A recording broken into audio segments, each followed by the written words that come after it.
Selamat datang di channel Syam Novels. Salam sejahtera dan salam bahagia. Novel ini ditulis oleh Daron J. dan dipublikasikan atau dipopulerkan di Hit Novels 2020. Selamat menikmati. Kisah Si Dewa Perang, bab 46 arak ini bernilai 6 miliar. An Diosyun sangat bersemangat, memegang bahu Andreyun, menggoyangkannya dengan kencang. Kakak kedua, dari mana kamu mendapatkan Hot West Wind ini? Apakah masih ada lagi? Tubuh kecil Andreyun mana mungkin sanggup menahan guncangan dia. Dia menyeringai kesakitan, dan tulangnya hampir hancur. Adik ketiga, kamu tenanglah. Tenanglah. Kamu bilang arak yang diberikan David padaku ini. Apa namanya Hot West Wind? Anggur jenis apa ini? Kenapa aku belum pernah mendengarnya? Andreyun mengerutkan kening, dan di bawah kacamata berkawat emas, mata bijaksana yang telah mengalami suka duka dunia, mencari ingatan tentang anggur. Ketahuilah bahwa dia ahli dalam mencicipi arak, tidak kurang dari 100 jenis arak dikoleksi di rumahnya, dan ada ribuan jenis arak yang dia minum. Sebelum kecelakaan mobil, ia bahkan memiliki 2 kilang anggur pribadi. Seringkali diundang sebagai tamu utama untuk menghadiri berbagai konferensi apresiasi anggur di dalam dan luar negeri. Tapi, Hot West Wind ini, dia belum pernah mendengarnya. Jovinali di samping bahkan lebih menghina ketika mendengar kata-kata, orang miskin seperti itu memang bisa menghadiahkan barang bagus apa, Hot West Wind apa, menurutku benar-benar sampah. Kakak kedua, hati-hati. Tiba-tiba wajah An Diosyun menjadi sangat serius. Dia menatap lurus ke arah Jovinali, dan tubuhnya penuh dengan niat membunuh. Kalau kamu di ketentaraan, berdasarkan apa yang kamu katakan barusan, aku bisa benar-benar menjatuhkan kamu hukuman atas tuduhan, menghujat tentara, dipenggal dulu baru dilaporkan, dibacok sampai mati. Jovinali sangat ketakutan hingga wajahnya pucat dan tidak bisa berbicara. Anggur ini adalah harta yang tak ternilai, dan ini adalah kemuliaan para prajurit. Wajah An Diosyun dipenuhi dengan rasa hormat dan fanatisme, dan berkata, anggur ini disebut Hot West Wind, yang merupakan arak maju perang buatan Mayor Jenderal legendaris Kota Sie, sang dewa militer berjiwa naga. Prajurit berjumlah 300.000 orang di Kota Sie meminum arak ini, mempertahankan negara, maju berperang membunuh musuh, dan memenangkan semua pertempuran. Jadi, Hot West Wind ini, disebut juga, arak dewa militer. An Diosyun sangat bersemangat dan penuh nostalgia. Hot West Wind, Frost Morning Moon, jalan heroik yang panjang, penuh dengan darah pria. Dia juga beruntung pergi ke kota Sie untuk menjalankan misi 2 tahun lalu. Dia pernah minum Hot West Wind ini, hawa pembunuhan yang mendominasi, kelembutan yang bergelora dari rasa manisnya, memberikan kesan kegagahan untuk menjelajahi dunia ini sesuka hati, hingga kini tak terlupakan. Oleh karena itu, saat dia minum Hot West Wind lagi hari ini, dia menjadi lepas kontrol.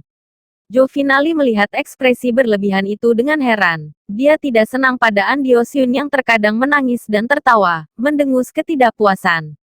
Apa hebatnya dewa militer itu? Hanya minuman keras yang dibuat seorang tentara. Adik ketiga, kamu juga tentara, bahkan letnan kolonel yang bermartabat. Mengapa mempromosikan kehebatan orang lain untuk menghancurkan kewibawaan sendiri?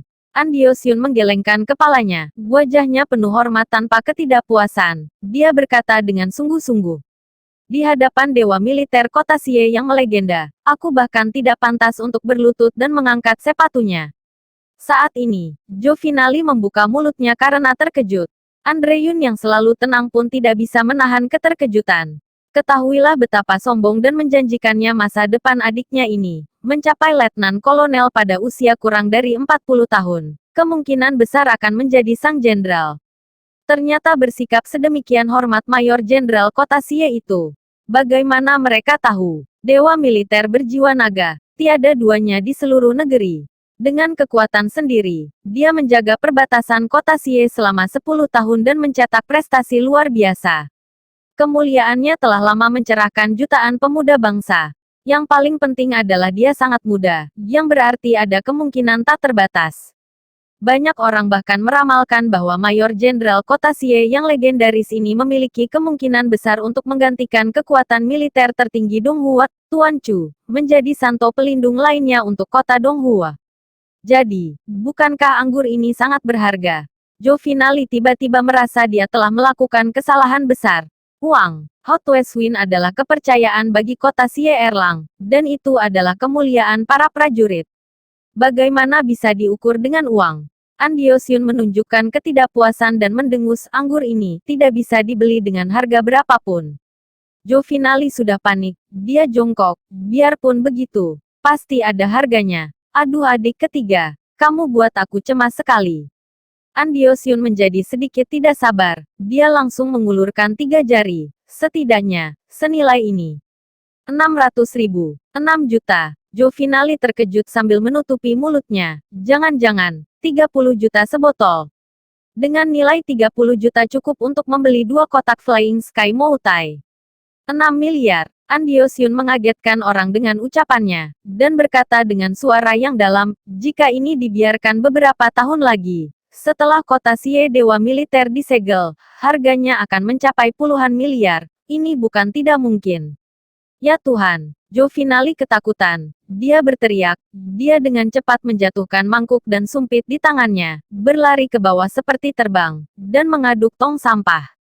Dia sangat menyesal sekarang. Sebotol arak berharga 6 miliar, yang senilai dengan emas dan perak, dibuang sebagai sampah olehnya. Dia ingin menamparkan kedua pipinya.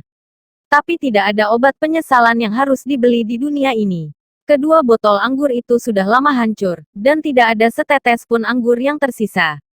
Hati Jovinali hancur, dan dia berdiri di depan tong sampah untuk waktu yang lama, tidak tahu harus berkata apa.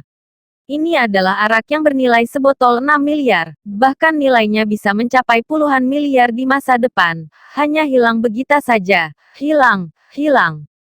Kakak ipar kedua, kamu ini, aduh, benar-benar menyia-nyiakan barang. Andiosyun tidak tahu harus berkata apa. Aku tidak tahu bahwa anggur itu sangat mahal. Jovinali hampir menangis. Dia mengertakkan gigi dan berkata, semua salah David Chu. Mengapa tidak memberi tahu bahwa arak itu sangat berharga?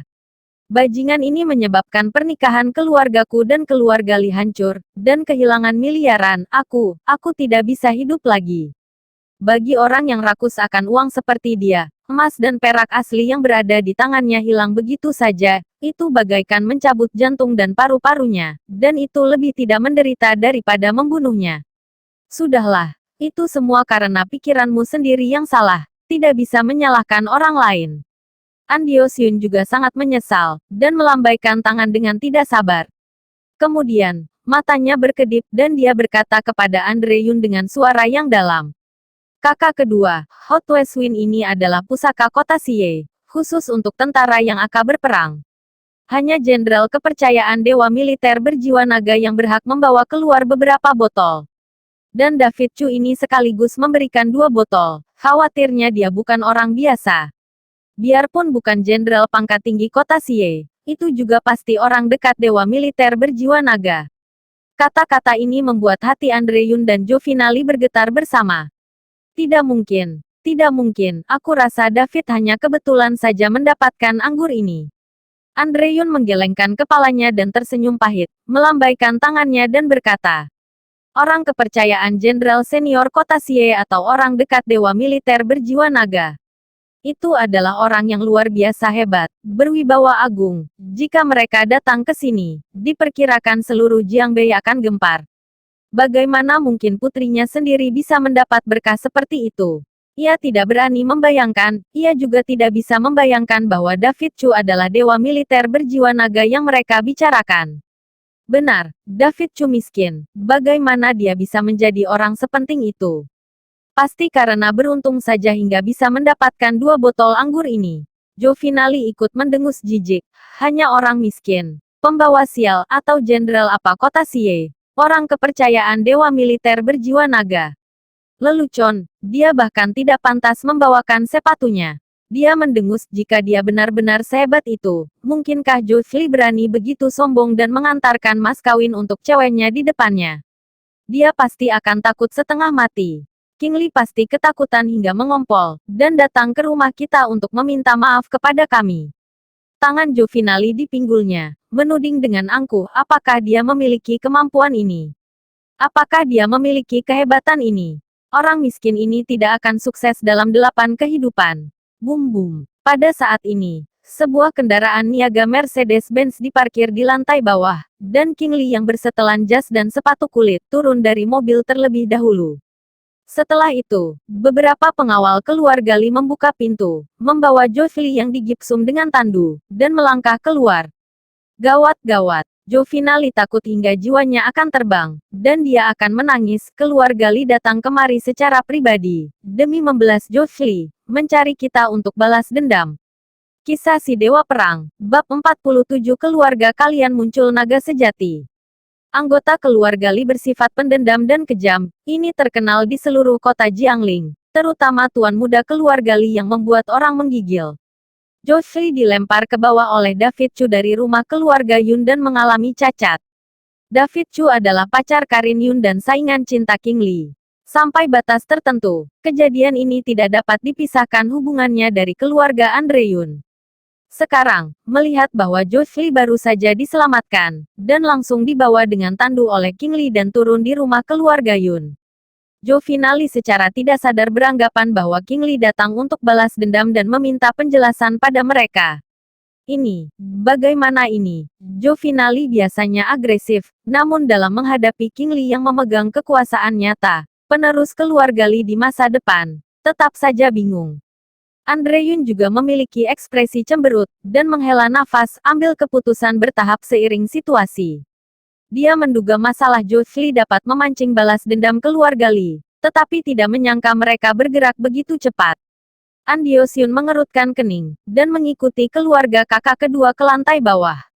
Di lantai bawah, wajah King Lee muram, dan Joffrey di atas tandu terkadang terdengar merintih kesakitan, dan selusin orang mengikutinya dengan berpakaian hitam. Ini menarik banyak orang di komunitas untuk menonton.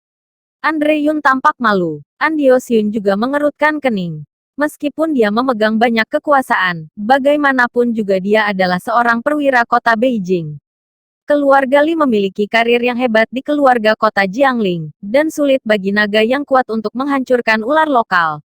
Melihat kondisi ini, Jovinali segera ketakutan.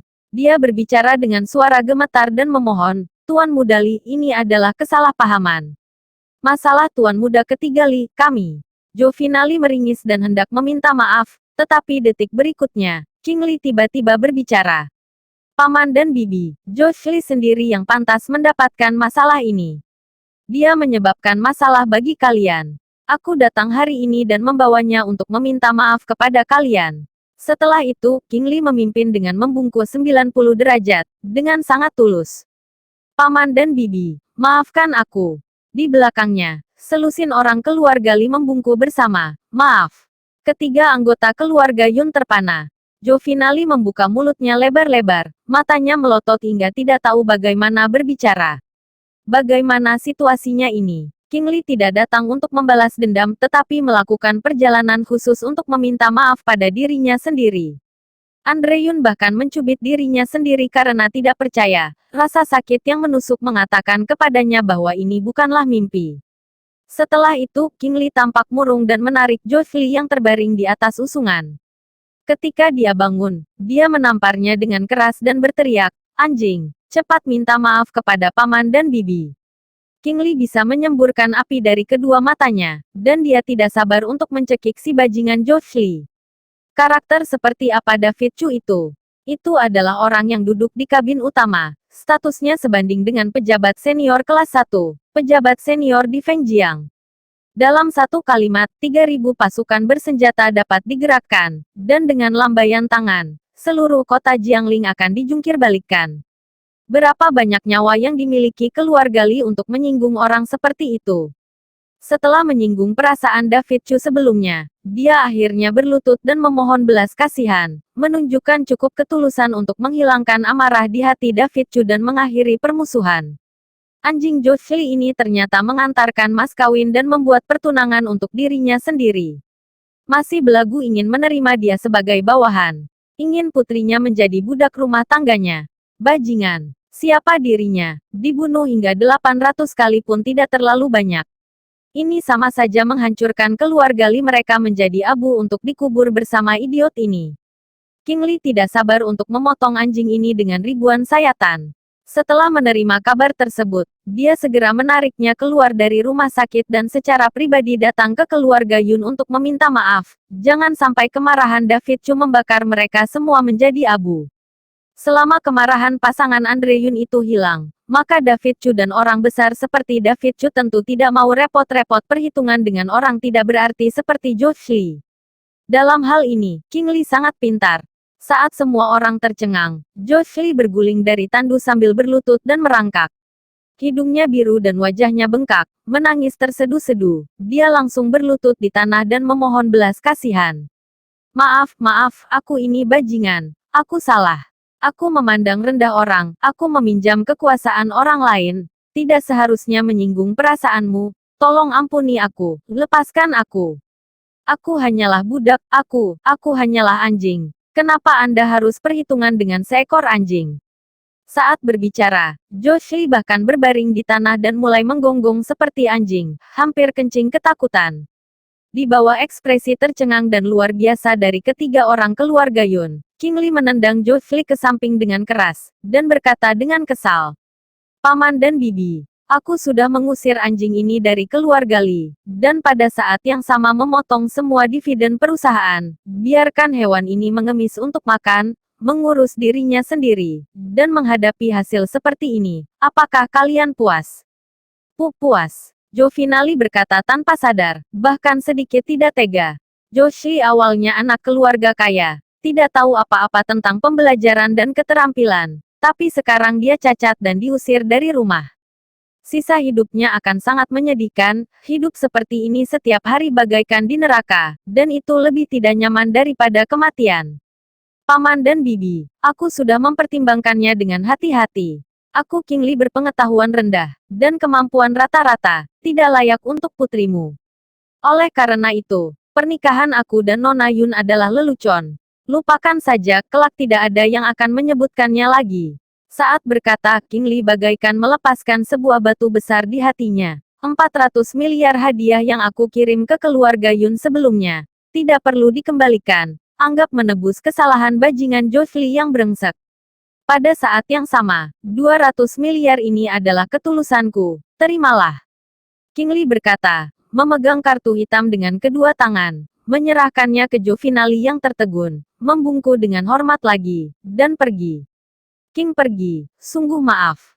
Orang-orang keluarga Li datang dengan cepat dan pergi dengan cepat. Dalam sekejap, komunitas itu kosong, dan hanya sekelompok tetangga yang tersisa bersama, dan banyak perbincangan. Andre Yun dan Zhou Finali, sekarang pikiran mereka kosong, seperti bermimpi. Mereka dengan bodohnya melihat kartu hitam di tangan mereka, yang melambangkan kekayaan dan status, dan merasakan 10.000 keraguan dan teka-teki di hati mereka. Ini apa yang sedang terjadi? King Li sakit jiwa. Apakah matahari terbit dari barat? Seperti kata pepatah, yang terlibat masalah linglung. Namun pengamat masalah melihat jelas. Pasangan Andre Yun bingung, tetapi Andios Yun yang berada di samping memahami. Dia merasa sejak awal bahwa pacar kecil Karin Yun, David Chu, tidak biasa. Kemampuan untuk mendapatkan Hot West Wind bisa saja dikaitkan dengan keberuntungan dan peluang. Tetapi keluarga Li yang bermartabat datang sendiri untuk meminta maaf secara langsung, dan dengan menahan rasa sakit menyerahkan dana sejumlah besar 600 miliar. Apakah ini keberuntungan? Ini adalah kekuatan yang dekat dengan langit, yang membuat orang harus menundukkan kepala. Andios Yun melihat Andre Yun dan Zhou Finali yang terlihat bengong dan terkejut, berkata dengan nada penasaran. Kakak dan kakak ipar kedua, keluarga kalian kedatangan naga asli. Kisah si Dewa Perang, bab 48 Bela yang murung. Dan ketika Andre Yun dan istrinya menyaksikan keluarga Li pergi dengan mulut tercengang, dan tidak tahu orang besar mana yang membantu mereka. Sebagai manipulator di balik layar, David Chu sedang menghadapi masalah besar yang membuat semua pria di dunia pusing. Bujuk seorang wanita, jangan menangis, jangan sedih. Saat senja menjelang, di sebuah kafe outdoor yang bagus di jalan, David Chu tidak berdaya dan cemas, menghibur Karin Yun yang bersandar di bahunya dan matanya bengkak. Sejak bertengkar dengan Zhou Finali dan meninggalkan keluarga Yun, air mata Karin Yun tidak berhenti. David Chu sedang berpikir untuk menghibur beberapa kata, Tetapi semakin dia membantu semakin gawat. Awalnya, Karin Yun hanya menitikkan air mata. Belakangan, dia sudah berbaring di pundaknya dan menangis dengan diiringi suara tangisan. Sepertinya akhirnya menemukan titik pelampiasan, meneriakkan semua keluh kesah dan kesedihan. Dalam 10 menit terakhir, David Chu telah dicemooh dan diejek oleh banyak orang yang lewat. Mereka mencibir pada bajingan tak tahu malu ini. Bajingan. Menyakiti hati seorang gadis, sekali lihat langsung tahu pria tampan semacam ini memang bukan orang baik. Nona besar Yun, jika kamu menangis lagi, aku benar-benar tidak bisa menjelaskannya dengan jelas. Sekarang semua orang menganggap aku penipu cinta. David Chu tidak bisa berkata-kata. Bahkan ada beberapa orang yang berniat baik bersiap untuk melapor ke polisi, mengatakan bahwa aku telah melakukan kekerasan dalam rumah tangga.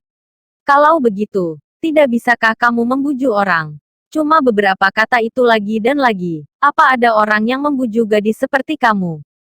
Karin Yun mengusap mata yang kemerahan dan menatap David Chu dengan marah, sangat sedih. Ibu kandungnya tahu dia tidak menyukai King Li, dan dia tahu bahwa menikahi keluarga Li adalah lubang api. Namun, dia tetap saja mendorong dirinya tanpa ragu-ragu. Dia sama seperti anggota keluarga Yun lainnya, hanya peduli tentang manfaat dan tidak peduli dengan perasaannya sama sekali.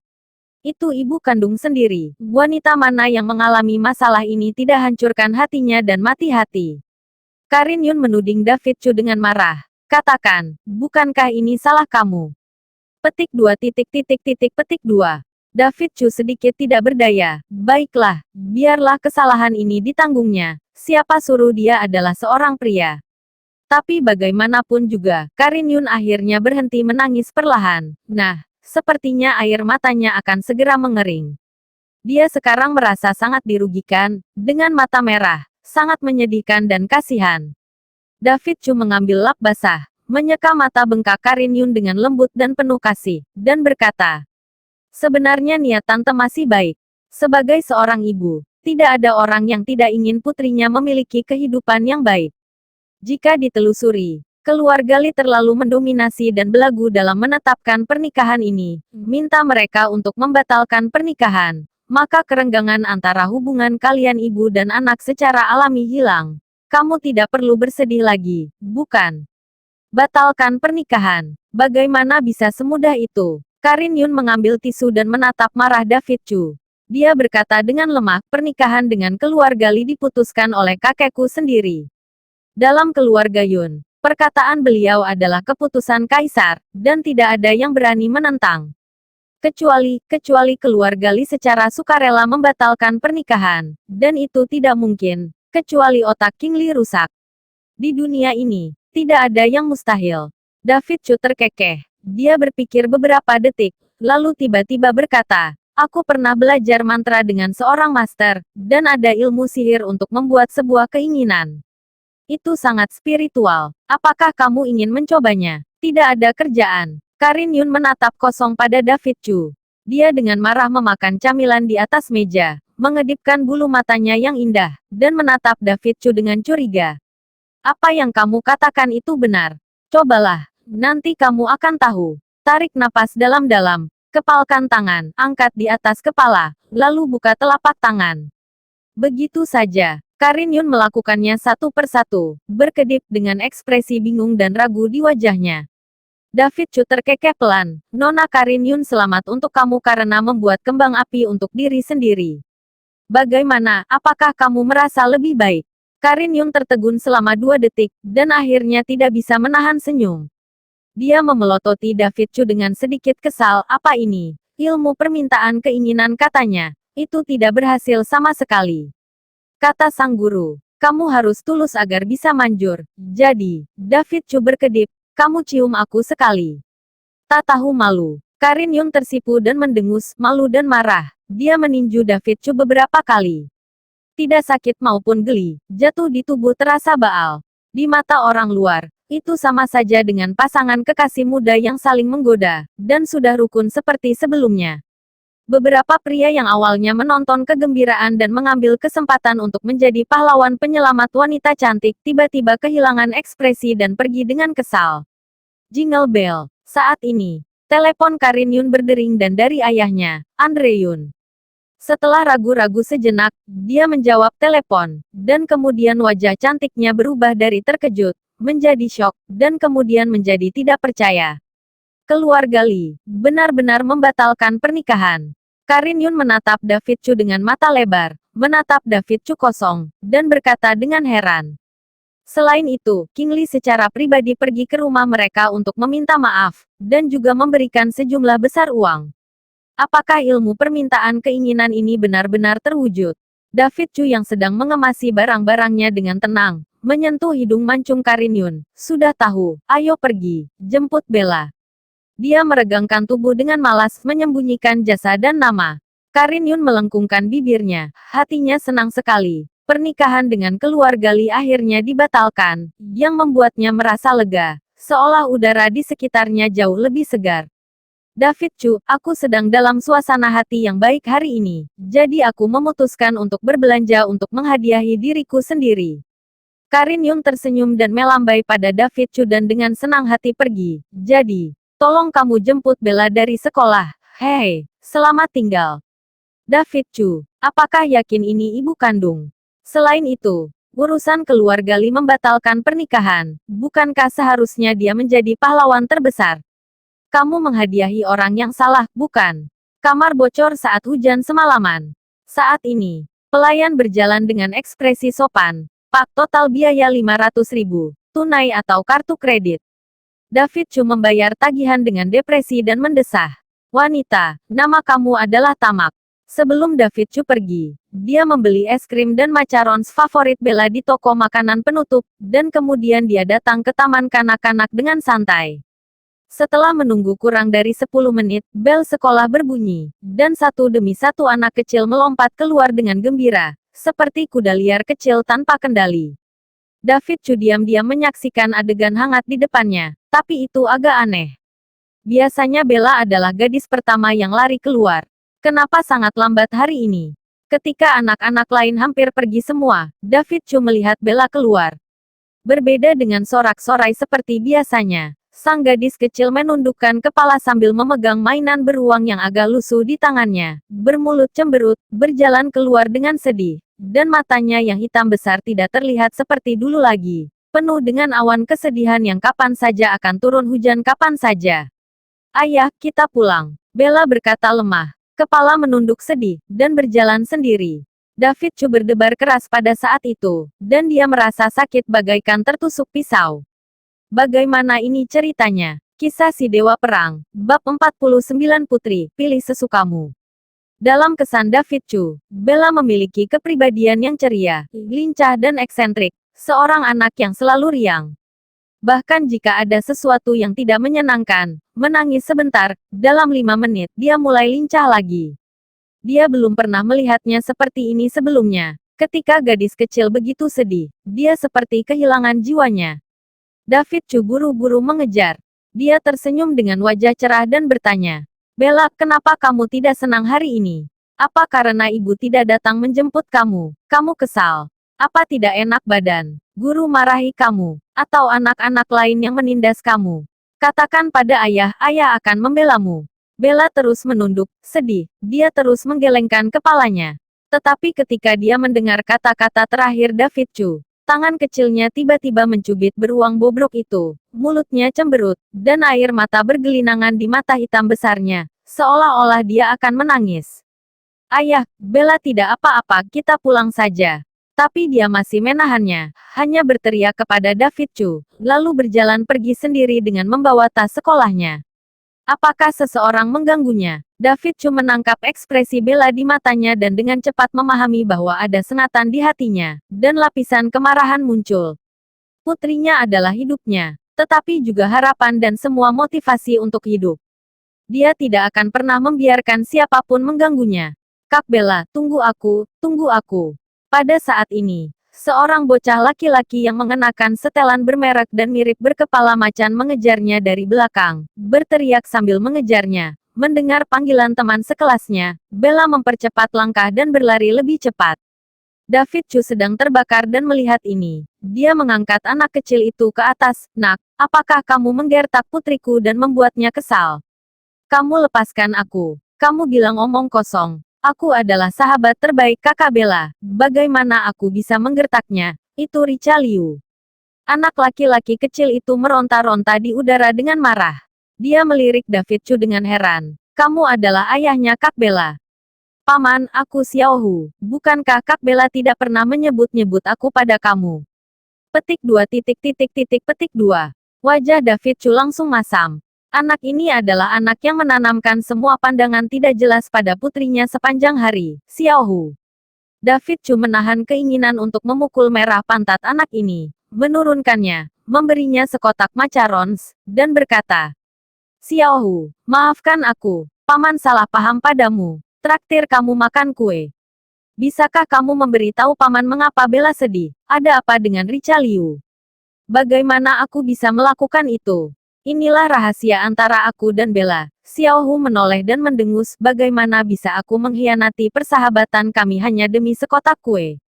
David Chu tidak mau repot-repot berbicara omong kosong dengannya, menyingsingkan lengan bajunya dan membuat postur untuk bertarung.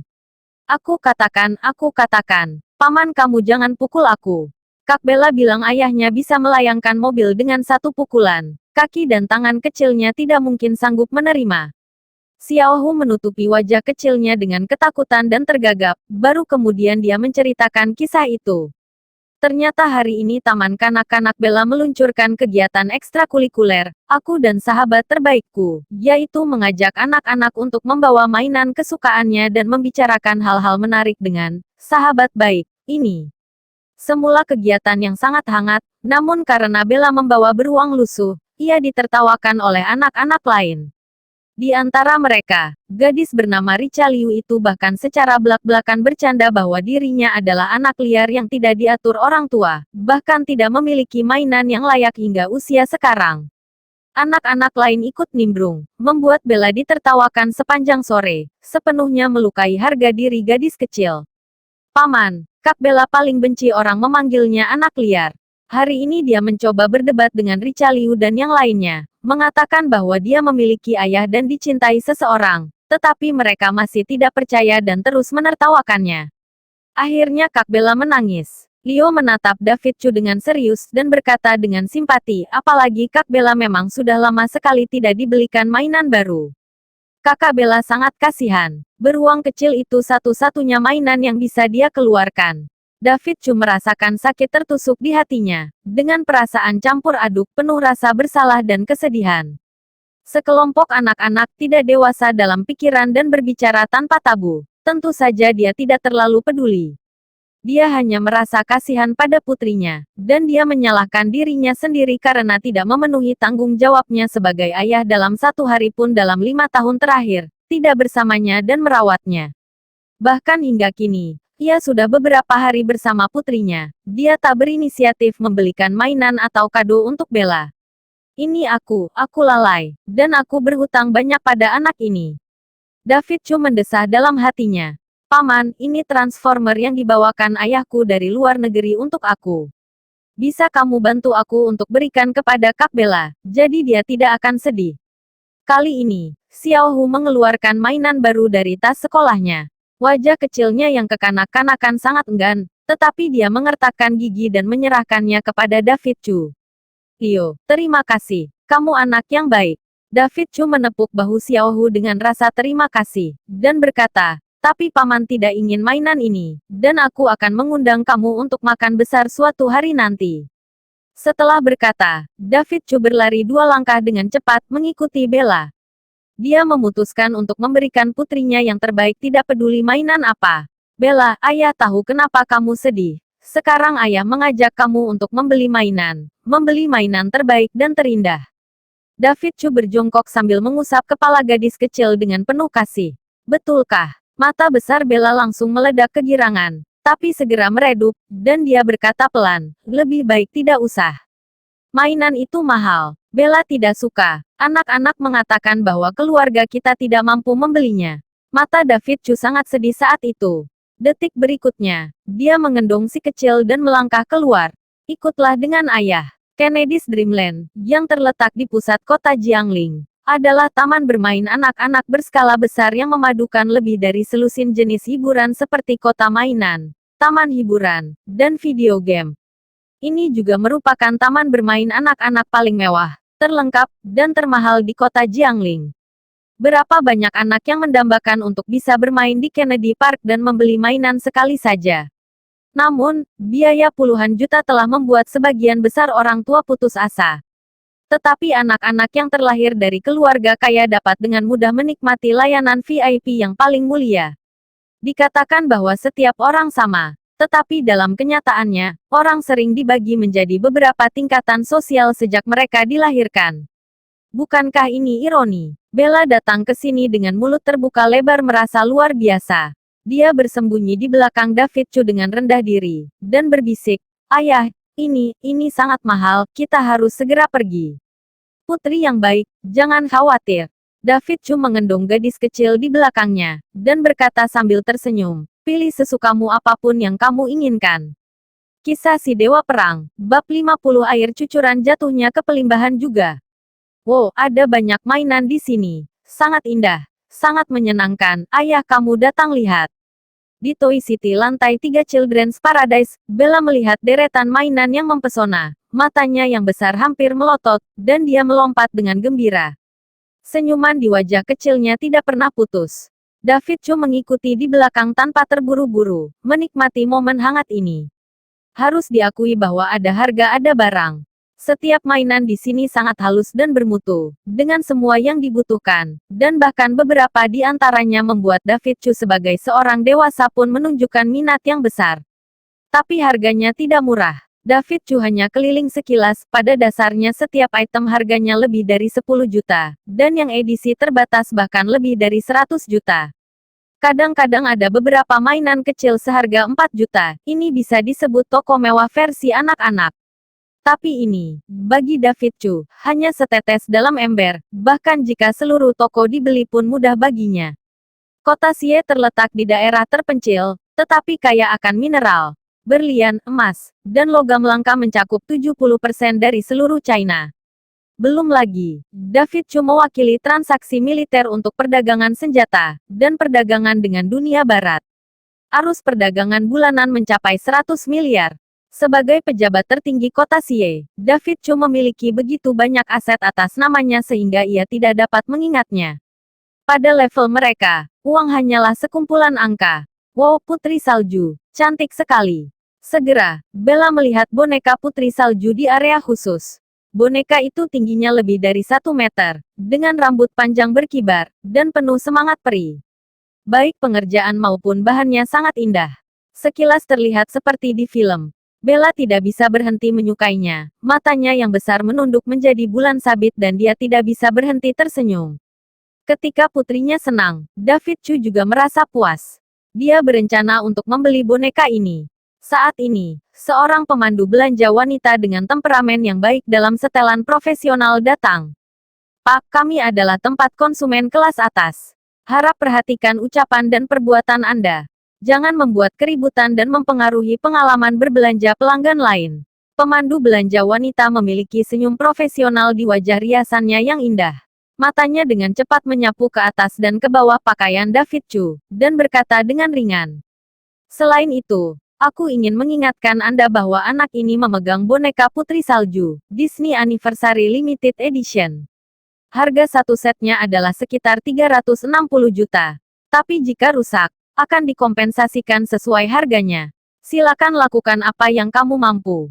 Nada suaranya tampak sopan. Tetapi siapapun bisa mendengar arogansi dan penghinaannya terhadap David Chu dalam kata-katanya. Seolah-olah David Chu bukan pelanggan, tetapi lalat yang membuat pandangannya jijik. Bella seperti anak kecil yang telah melakukan kesalahan, bersembunyi di belakang David Chu dengan sedih dengan kepala menunduk. David Chu juga sedikit mengernyit. Dia merasa bahwa pemandu belanja wanita ini agak terlalu sombong. Apakah dia sering berurusan dengan orang kaya dan merasa dia lebih unggul dari orang biasa? Tapi dia tidak sampai perhitungan dengan seorang pemandu belanja wanita, hanya mengangguk ringan. "Aku mengerti. Semoga Anda senang dalam berbelanja." Pemandu belanja wanita berkata dengan ringan dan pergi. Dia mendengus jijik.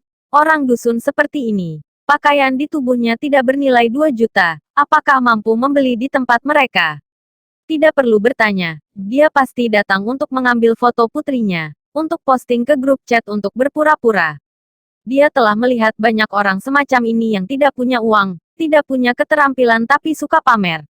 Buang-buang waktu aku saja. Sepertinya tidak ada barang yang terjual hari ini. Tidak mendapat komisi lagi. Ayah, putri salju ini lebih baik kembalikan. Kita harus pulang. Pada saat ini, Bella dengan enggan mengedipkan matanya yang besar, menatap David Chu dan berkata, "Kembalikan." David Chu terkejut, "Bella, ini adalah hadiah yang ingin ayah belikan untuk kamu." "Tidak, itu terlalu mahal." Bella menggelengkan kepalanya, dan berkata dengan bijaksana, "Ibu tidak mudah menghasilkan uang di tempat kerja." Dia bahkan tidak mau naik taksi. Bella tidak ingin membebani ibu. David Chu merasa sedih saat itu dan tidak tahu harus berkata apa. Awalnya, dia sedikit menyalahkan Karin Yun karena tidak merawat Bella. Anak itu bahkan tidak memiliki mainan yang layak. Tapi sekarang tampaknya putrinya terlalu peka, dan dia memilih untuk menanggung semuanya dalam diam. "Ayah, kamu tidak perlu menyalahkan dirimu sendiri. Tidak apa-apa." Bella menghibur David Chu seperti orang dewasa kecil. Dia tersenyum manis. "Kamu bisa membawa aku ke sini." Bella sangat senang hari ini. Bella tidak perlu membeli mainan. Bella sudah cukup punya beruang kecil. Bella dengan senang hati mengangkat beruang kecil yang agak kusam di tangannya, tapi matanya yang besar penuh cinta. "Beruang kecil itu benar-benar sahabatku. Setiap kali ibu bekerja lembur, beruang kecillah yang tidur dengan aku. Dia yang selalu menemani Bella." Bella puas. Hidung David cuma masam, dan sepertinya ada sesuatu yang keluar dari matanya. Dia berlutut dan menatap putrinya dengan tulus dan berkata, "Bella benar, beruang kecil adalah sahabat Bella. Di masa depan, tidak hanya beruang kecil, ada ibu, ayah, dan putri salju. Semua adalah sahabat Bella dan akan selalu tumbuh bersama Bella." Dia mengusap wajah lembut gadis kecil, penuh kebahagiaan, lalu menyapa pemandu belanja wanita di samping. "Halo, bantu aku bungkus putri salju ini." Pemandu belanja wanita sedang selfie dengan iseng, dan dia terkejut ketika mendengar kata-kata David Chu. Dia melirik naik turun lagi, melirik David Chu dengan hati-hati, dan berkata dengan ragu, "Kamu yakin? Kamu ingin membeli boneka ini? Ini edisi terbatas, lebih dari 360 juta. 360 juta. Banyak orang tidak dapat menghasilkan uang sebanyak itu dalam setahun. Tidak peduli bagaimana dia melihatnya, orang ini tampaknya tidak mampu membelinya." David Chu mengerutkan kening, mengira pemandu belanja itu banyak bicara. "Boneka ini, putri aku menginginkannya, bungkuslah untuk aku." Pada saat ini, ada suara wanita yang jernih dengan rasa perintah yang tidak perlu dipertanyakan lagi dalam suaranya. David Chu mengerutkan kening dan mendongak. Tak jauh dari situ, sepasang ibu dan putrinya yang berpakaian modern berjalan menghampiri dengan kepala terangkat.